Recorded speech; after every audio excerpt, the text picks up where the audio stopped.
आज जो हमारा टॉपिक है वो नाभि, नले और कोड़ी की समस्या। ये तीन समस्याएं अगर हम बात करें तो बहुत सारे लोग इससे पीड़ित हैं, जिसकी कोई उम्र सीमा नहीं है। यानी कि ऐसा नहीं कि कोई बच्चा परेशान हो, केवल बड़ा ही परेशान हो।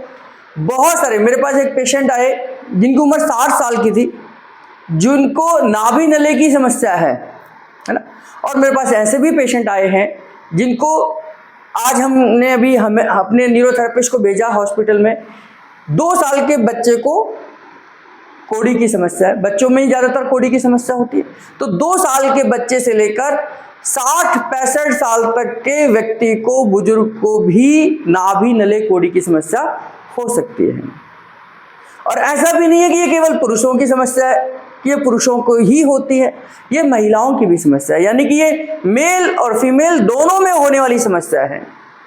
ये 2 साल से बच्चे से लेकर 1 साल के बच्चे से लेकर 65 साल तक के व्यक्ति को, मेल हो, फीमेल हो, पुरुष हो या महिला हो, किसी को भी ये हो सकती है।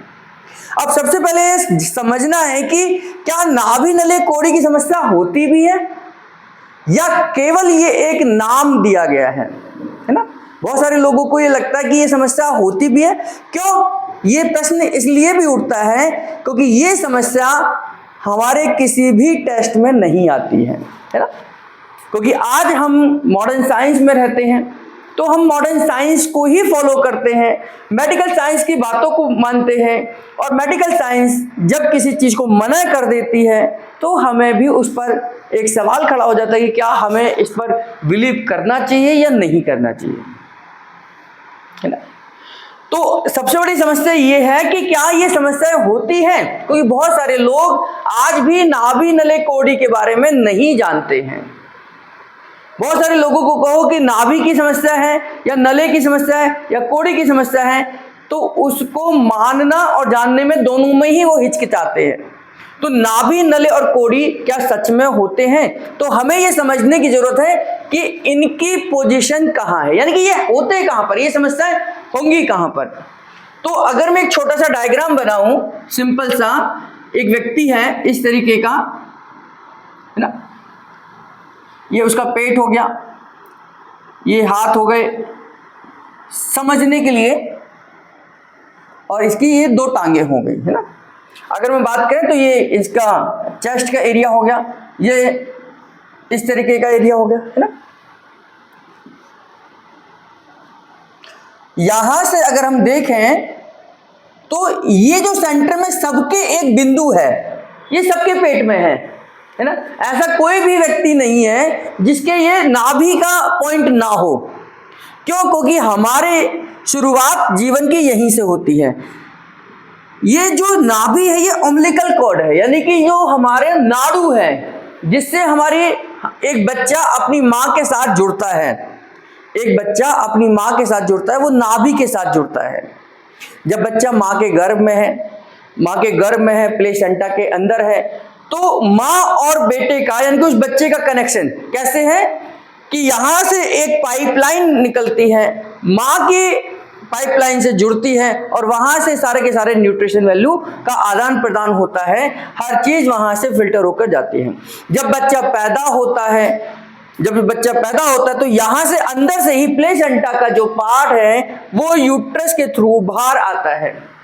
वो जो पाइपलाइन है जिसके थ्रू वो जुड़ा हुआ है माँ के और बच्चा आपस में कनेक्ट है, वहां पर क्या करा जाता है जन्म के बाद में, जब बच्चा रोता है तो उसके बाद नाभि से थोड़ी सी ऊपर 2 इंच ऊपर वहां से काट देते हैं और यहां से महिला के पास से काट देते हैं।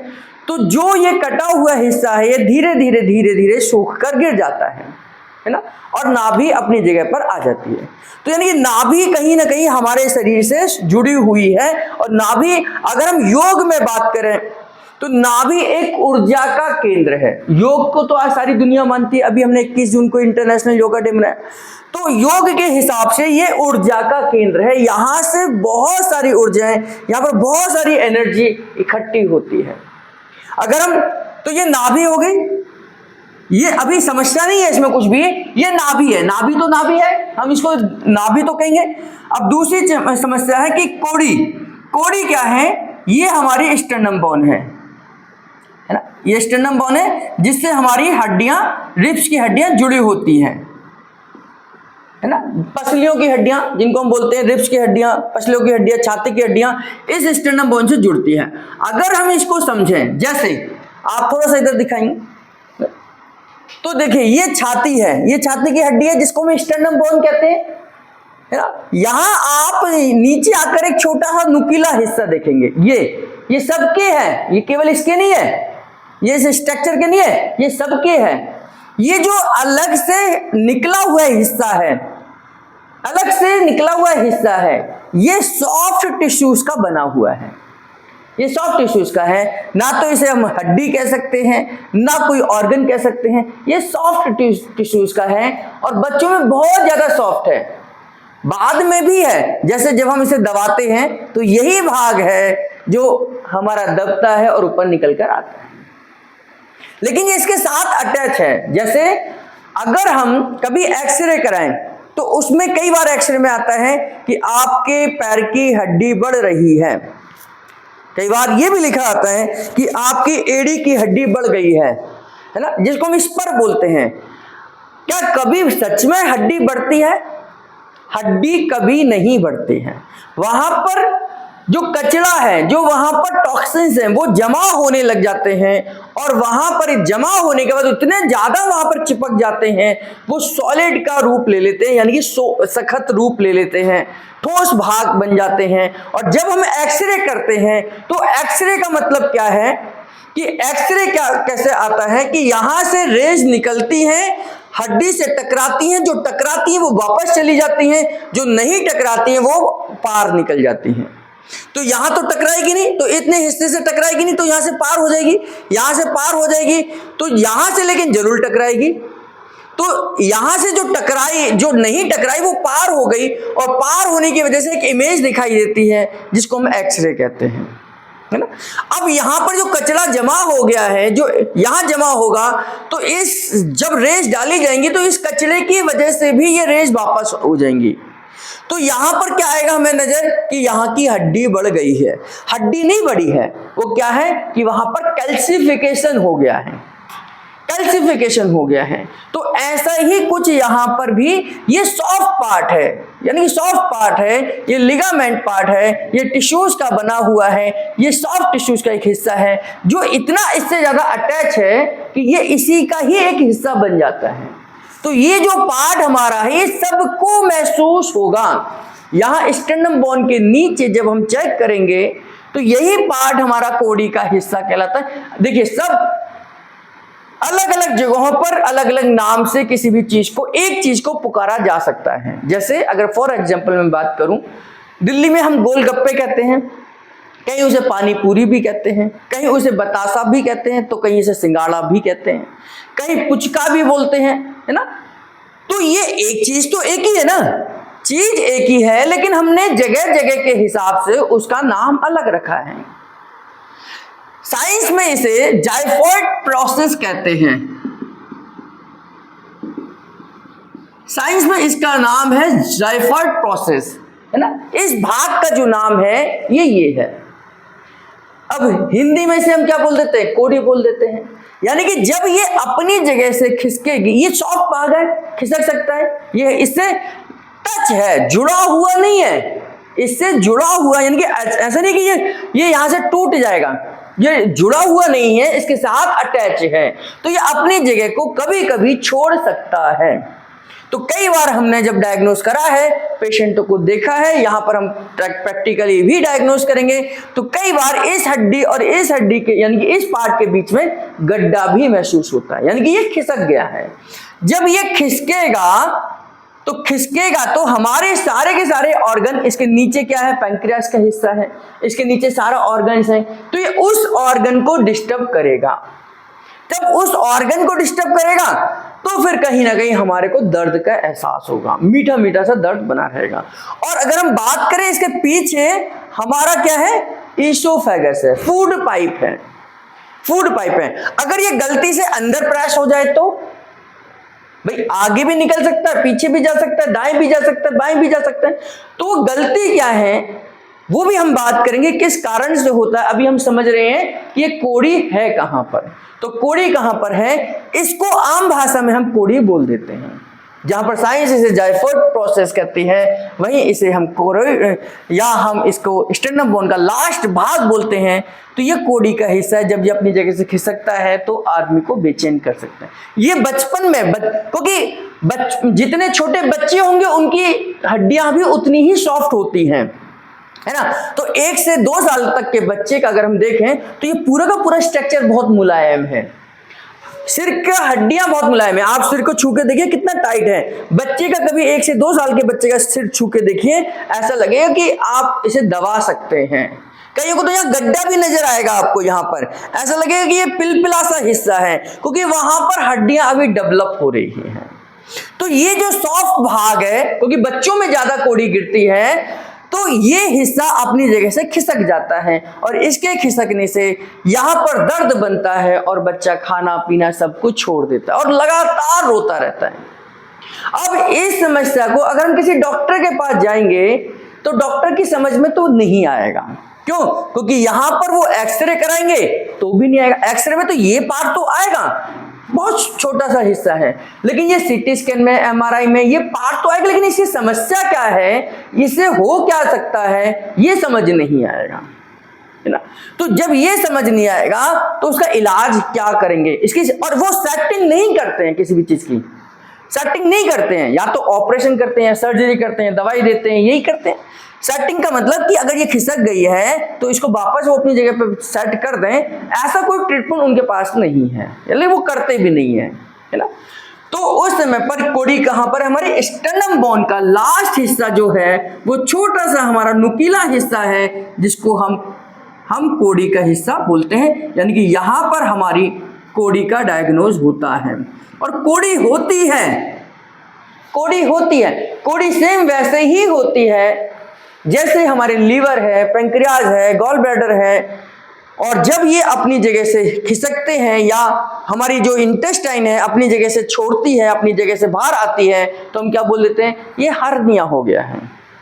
हर्निया भी तो यही ना कि एक ऑर्गन अपने दायरे से दूसरे दायरे में जब क्रॉस करता है, यानी कि अपने दायरे को पार करता है, तो वह हर्निया है।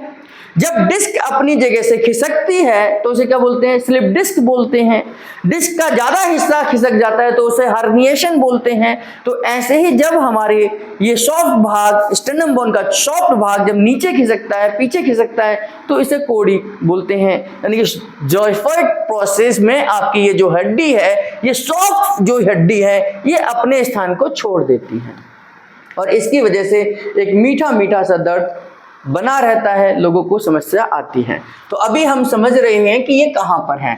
नाभि का मैंने आपको बताया, नाभि तो सबको महसूस होती होगी, नाभि सब अपनी अपनी नाभि सब देख सकते हैं, क्योंकि नाभि हमारे सब लोग महसूस भी कर सकते हैं। अब नाभि को तो हर कोई जानता है, देख सकता है ना, तो इसे नेवल बोल देते हैं इंग्लिश में। तो मैं उस तरीके से बता रहा हूं कि साइंस में भी इन ऑर्गन्स का नाम है, लेकिन की बीमारी को डायग्नोज करना थोड़ा मुश्किल है। तो नाभि यानी कि नेवल डिस्प्लेसमेंट या नेवल आपका आ जाता है। अब आता है हमारा नले की समस्या। ये हमारा कोड़ी हो गया, ये हमारा नाभि हो गया। तो नाभि और नाभि और कोड़ी का दोनों का साइंटिफिक नेम हमारे को पता है ना। इसका नाम क्या है, जायफोइड प्रोसेस, और ये क्या है, नाभि मतलब नेवल है ना। नाभि तो सब लोगों को दिख ही रही है, केवल उसका डायग्नोज की जरूरत है कि भाई ये अपने हिसाब से जब बिगड़ेगी तो इसकी वजह से समस्या आ सकती हैं, ये हमें समझना है। अब क्या है, इससे नीचे का हिस्सा जो है, ये जो हिस्सा है, इससे नीचे अगर हम जाएं तो ये यूट्रस का हिस्सा है, प्रोस्टेट का हिस्सा है, पेनिस का हिस्सा है, टेस्टिस का हिस्सा है, वेजाइना का हिस्सा है। लेकिन हम इतने हिस्से की बात करें और इतने हिस्से की बात करें तो ये जो हिस्सा है ये सब हमारा क्या है, नले का हिस्सा है, नले का भाग है। अब ये नले क्या है, नले क्या है, ये एक आम भाषा में, एक गांव की भाषा का वर्ड है, ये कोई साइंटिफिक नाम नहीं है। ये एक आम भाषा में नले पड़ना, नले सख्त हो जाना, नले पक जाना, हम आम भाषा में बोल देते हैं। जैसे एक आम भाषा में डॉक्टर हमें समझाता ना, घुटने का ग्रीस घिस गया है। ये डॉक्टर नहीं तो समझाया हमें कि घुटने का ग्रीस घिस गया है, सॉरी। तो घुटने के अंदर क्या ग्रीस होता है? घुटने के अंदर तो कोई ग्रीस नहीं है ना, ग्रीस होता ही नहीं है हमारे शरीर के अंदर। हमारे शरीर के अंदर तो फ्लूइड है। तो घुटने के अंदर ग्रीस घिस गया है, ये एक आम भाषा है। ऐसे ही नले पक जाना, नले हो जाना एक आम भाषा है।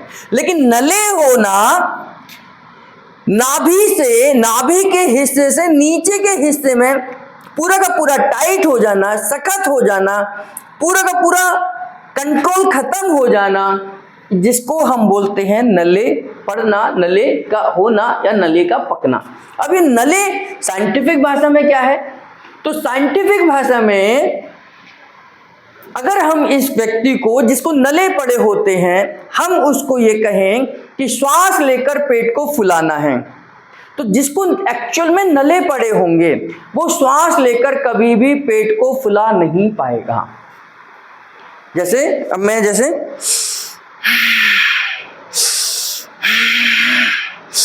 मैं पेट श्वास ले रहा हूं तो पेट फूल रहा है ना मेरा, आप लोगों को भी फूलता होगा अगर नले नहीं है तो, है ना,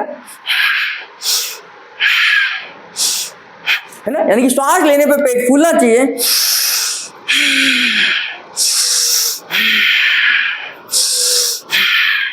मैं पेट को अंदर बाहर कर पा रहा हूं, यानी कि ये तो 100% ठीक है कि मुझे नले की समस्या नहीं है। जिसको नले की समस्या होगी वो ये कर ही नहीं सकता है और 101% नहीं कर सकता।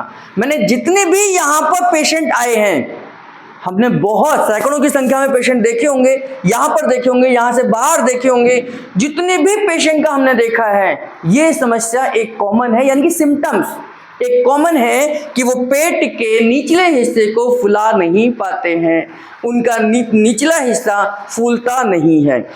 अब जब मेडिकल साइंस में आपका कोई भी अंग आपके कहने पर, आपके मुताबिक काम नहीं करता है, तो उस कंडीशन को हम क्या कहते हैं? हम उसे पैरालिसिस कहते हैं। भाई मैं हाथ को उठाना चाहता हूं लेकिन हाथ उठ नहीं रहा है, तो ये क्या है? मेरे हाथ का पैरालिसिस है। मैं पैर को उठाना चाहता हूं, पैर उठ नहीं रहा है, तो ये एक पैरालिसिस है, एक टाइप का पैरालिसिस है। पैरालिसिस केवल ये नहीं है कि आपके पूरे शरीर का ही पैरालाइज हो जाए। पैरालिसिस ये भी नहीं है कि आपके एक हाथ एक पैर का पैरालिसिस होता है। पैरालिसिस का मतलब अगर एक आपका हाथ भी नहीं उठ रहा है तो वो भी पैरालिसिस है। इसलिए अलग अलग नाम दिए गए, पार्शियल पैरालिसिस, क्वाड्रिक पैरालिसिस, है ना, या आपका सेमी पैरालिसिस, कंप्लीट पैरालिसिस। तो ये कंडीशन रखी है उन्होंने कि अगर एक हाथ नहीं उठ रहा तो उसका अलग नाम है, दोनों हाथ नहीं उठ रहे तो अलग नाम है, दोनों पैर नहीं उठ रहे तो अलग नाम है, एक हाथ एक पैर नहीं उठ रहा तो एक अलग नाम है। तो ये कंप्लीटली, यानी कि जब आपकी बॉडी से कंट्रोल खत्म हो जाता है तो हम क्या कहते हैं इसे कि ये पैरालिसिस अटैक पड़ गया है। तो ऐसा ही कुछ पैरालिसिस अटैक पड़ता है आपके स्मॉल इंटेस्टाइन के इस हिस्से में, आपके इंटेस्टाइन के इस हिस्से में, और इसको मेडिकल साइंस में हम बोलते हैं ये इंटेस्टाइनल पैरालिसिस है। यानी कि इलियम वाला हिस्सा जो है वो पैरालाइज हो जाता है, यानी कि ये हमारे स्मॉल इंटेस्टाइन का पैरालिसिस का भाग है। अब पैरालिसिस जरूरत हुई कि पैर में ही पड़ेगा, हाथ में ही पड़ेगा, शरीर का कोई किसी भी हिस्से में पैरालाइज हो सकता है। पैरालाइज का सिम्टम्स क्या है, कारण क्या है? हमने अभी तक देखा कि बीपी या क्लॉटिंग की वजह से पैरालिसिस होता है, लेकिन हमने ये भी जाना है, ये भी समझा होगा कि डिप्रेशन की वजह से भी पैरालिसिस हो सकता है। आप बहुत ज्यादा मेडिसिन का यूज कर रहे हैं तो भी पैरालिसिस हो सकता है। आप गलत आदतों में पड़ गए हैं, उस पर डिस्कस करेंगे, क्योंकि आज और कल हमारा दोनों ही टॉपिक यही है कि इसके कारण क्या है, तो उसकी वजह से भी पैरालिसिस हो सकता है ना। तो पैरालिसिस का मतलब है कि यहां पर हम बात करें इंटेस्टाइनल पैरालिसिस की, और ये वर्ड आपको गूगल पर मिल जाएगा। यानी कि जब हमारा इंटेस्टाइन के ऊपर कंट्रोल खत्म हो जाता है, हमारी पैरालिसिस यानी कि हमारी इंटेस्टाइन की मूवमेंट स्लो हो जाती है, हमारी इंटेस्टाइन मूवमेंट नहीं करती है, तो उसको हम इलियक पैरालिसिस बोलते हैं। यानी कि ये भाग हमारा इलियम का है ना, यहाँ पर जेजुनम, ड्यूडेनम, जेजुनम, इलियम भाग है ना, तो इलियक पैरालिसिस हो जाता है क्योंकि यहाँ जो है वो हमारे स्मॉल इंटेस्टाइन का तीसरा हिस्सा है। पहला ड्यूडेनम, फिर जेजुनम, फिर इलियम, तो इलियक पैरालिसिस इसको बोलते हैं। इलियक पैरालिसिस ये मेडिकल ही वर्ड है, लेकिन वो इलियक पैरालिसिस के नाम से जानते हैं, स्मॉल इंटेस्टाइन के पैरालिसिस के नाम से जानते हैं। हम इसको आम भाषा में क्या कह देते हैं, नले पड़ना कहते हैं, नले होना कहते हैं। नले होना इस पड़ जाना कहते हैं क्योंकि यहाँ का हिस्सा अब सख्त हो जाता है, यहाँ ऐसा लगता है कि गांठें पड़ गई हैं, तो उसकी वजह से यहाँ जो सॉफ्ट टिश्यूज हैं ये इतने सख्त हो जाते हैं, इनमें इन्फ्लामेशन आ जाती है, इन्फ्लामेशन आती है, स्वेलिंग आ जाती है, सूजन आ जाती है, और उसी को हम नले पड़ना, नले पकना आम भाषा में कहते हैं। और जब यहाँ का हिस्सा काम ना करे तो यहाँ हम जानते हैं कि यहीं से तो हमारा खाना एब्जॉर्ब होना है, यहीं से तो सारी की सारी क्रिया है। यहाँ तक तो आपने खाने को पचाने में मदद करी थी, यानी कि खाना पचा है यहाँ तक, तो ड्यूडेनम तक, जेजुनम तक। इलियम में आकर वो अवशोषित होगा, इलियम में आकर वो एब्जॉर्ब होगा, और जब वो एब्जॉर्ब ही नहीं होगा तो आपका वेट लगातार कम होता चला जाएगा। तो 99% केसेस में जो नले वाली समस्या है, नले जिसको होते हैं, उनका वजन भी कम होता है। इसमें वजन कम हो सकता है, नहीं भी हो सकता, नाभि में वजन कम हो सकता है, नहीं भी हो सकता, लेकिन जिसको नले पड़े हुए हैं उसको वजन कम होगा ही होगा। 99% अभी तक हमने जितने भी पेशेंट देखे हैं उन सब का नले पड़ने की समस्या में, नले की समस्या में उनका वेट लगातार 10 केजी, 20 केजी, 15 केजी कम हुआ है। तो इलियम यानी कि आपके स्मॉल इंटेस्टाइन के भाग में जब पैरालिसिस होता है तो इसे स्मॉल इंटेस्टाइन पैरालिसिस बोलते हैं। आम भाषा में इसे नले पकना या नले का होना या नले की समस्या कहा जाता है। तो कोड़ी की समस्या, नाभि की समस्या और नले की समस्या, ये तीनों ही साइंटिफिक वर्ड हैं, लेकिन साइंस में उसको अलग तरीके से नजरिए से देखा जाता है, और हम इसको नाभि नले कोड़ी जब बोलते हैं तो इसे एक अलग नजरिए से देखते हैं। हम इस पर काम करते हैं क्योंकि न्यूरोथेरेपी हमारी नाभि से शुरुआत हुई, नाभि से ही शुरुआत करते हैं ट्रीटमेंट का। तो ये भाग तो हमारे, और ये तीनों नाम जो हैं ये कहीं ना कहीं हमारे आयुर्वेद का हिस्सा है।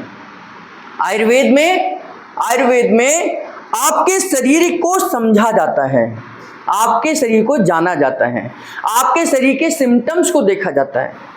वहां पर जो आज भी आयुर्वेद के बहुत बड़े बड़े विशेषज्ञ हैं वो किसी एक्सरे, किसी एमआरआई, किसी सीटी स्कैन की रिपोर्ट को नहीं देखते हैं, वो केवल और केवल आपकी बॉडी को डायग्नोज करते हैं, बॉडी को समझते हैं, बॉडी के सिम्टम्स को जानते हैं, और उन सिम्टम्स के आधार पर आपका डायग्नोज कर बीमारी का इलाज करते हैं। उन्हें किसी एक्सरे, किसी एमआरआई, किसी सीटी स्कैन की जरूरत नहीं है। मैं बहुत सारे ऐसे आयुर्वेद के वैद्य को जानता हूं जिनके पास रिपोर्ट लेकर जाते हैं, कितनी महंगी रिपोर्ट लेकर जाएं, वो एक बार भी उन रिपोर्ट को उठाकर नहीं देखते हैं, वो अपने हिसाब से डायग्नोज करते हैं और अपनी ही हिसाब से उसका इलाज करते हैं। और ये सब कुछ हमारा एक शास्त्र है जिसे सामुद्रिक शास्त्र कहा जाता है।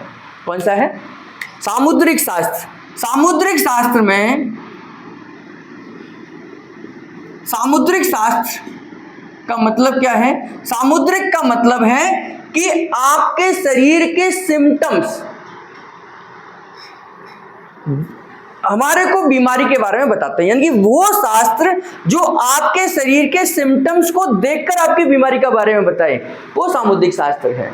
तो ऐसा सामुद्रिक शास्त्र हमारे यहाँ पर है जिसमें आपके नाभि को देखकर, आपके आंखों को देखकर, आपके हाथों को देखकर, आपकी हाथ की रेखाओं को देखकर, आपके चलने की दिशा को देखकर, आपके बैठने की पोजीशन को देखकर, आपकी आईब्रोज को देखकर, आपके लिप्स को देखकर, आपकी नाभि की बनावट को देखकर आपके स्वभाव के बारे में बताया जा सकता है ना। हमारे हिंदू परंपराओं में या प्राचीन परंपराओं में पहले तो शादी करते समय चेहरा थोड़े दिखाते थे, केवल आप आ रहे हैं चाय लेकर और जा रहे हैं चाय लेकर, इतने में ही लड़की का सारा पता लग जाता था कि लड़की का कैरेक्टर कैसा है, लड़की की हाइट कैसी है, रंग लड़की का कैसा है, लड़की तेज है, सिंपल है या घरेलू है, या ये हमारे साथ निभेगी नहीं निभेगी। चेहरा तो बात की बात है ना, चेहरा तो बाद में शादी वादी होने के बाद चेहरा देखते थे, है ना। यानी कि आपके पैरों की चाल से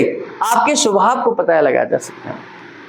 आपके जैसे ही आपने चाय रखी, आपने इधर करा उधर करा, बस आपके बारे में पता चल गया कि आपके हाथ की उंगलियां कैसी हैं, है ना। आपके हाथ आगे से कैसे हैं, पीछे से कैसे हैं, पैर कैसे हैं, पैर की रेखाएं कैसी हैं, आपका चलने का तरीका कैसा है, ये सब हमारे सामुद्रिक शास्त्र में लिखा हुआ है। तो सामुद्रिक शास्त्र में आपके पूरे शरीर की जानकारी है कि नाभि गोल होगी तो क्या नेचर होगा, नाभि लंबी होगी, कई सारे लोगों की नाभि आपने देखी होगी, नाभि ऐसी होती है, कई सारे लोगों की नाभि ऐसी होती है, कई सारे लोगों की नाभि ऐसी होती है, कई सारे लोगों की नाभि ऐसी होती है, कई सारे लोगों की नाभि उभरी हुई होती है, बाहर की तरफ निकल के आ रही है, कई सारे लोगों की ऐसे गड्ढा होता है कि आप उसमें पानी भी जमा कर दो, इतना भी गड्ढा होता है। तो अलग अलग नाभि का नेचर है, अलग अलग बनावट है, और कई सारी नाभि बिल्कुल सुडौल होगी, अच्छी होगी। तो ऐसे आपके नाभि को देखकर केवल ये पता लगा देंगे, यानी कि नाभि के देखकर ये पता लगाया जा सकता है कि आपका स्वभाव कैसा है। तो ये समस्याएं होती हैं, ये काल्पनिक समस्याएं नहीं है। अब ये काल्पनिक समस्याएं क्या हो जाती हैं, जब व्यक्ति इससे लगातार परेशान है, लगातार बीमार है, तो डॉक्टर उनको साइकोलॉजिकल डिसऑर्डर घोषित कर देते हैं कि अब आपको मानसिक बीमारी है, और उनका इलाज कहाँ होता है, साइकोलॉजी डॉक्टर के पास होता है। यानी कि एक पागल व्यक्ति का जो इलाज करते हैं वो डॉक्टर अब उनका इलाज करते हैं, जबकि वो समस्या उनकी यहाँ पर नाभि नले और कोड़ी की है। तो नाभि नले कोड़ी की समस्या कोई काल्पनिक समस्या नहीं है, ये हमारे शरीर की समस्या है। इसको जानना, इसको समझना, इसको देखना ही हमारे को जरूरी है। हम बात करेंगे कि नाभि की समस्या का कारण क्या है, इन सब की समस्याओं का कारण क्या है, उनकी पहचान क्या है, और ये आती क्यों हैं, और इनका समाधान क्या है। यही टॉपिक हमारा इन 2 दिनों में इन टॉपिक पर रहेगा।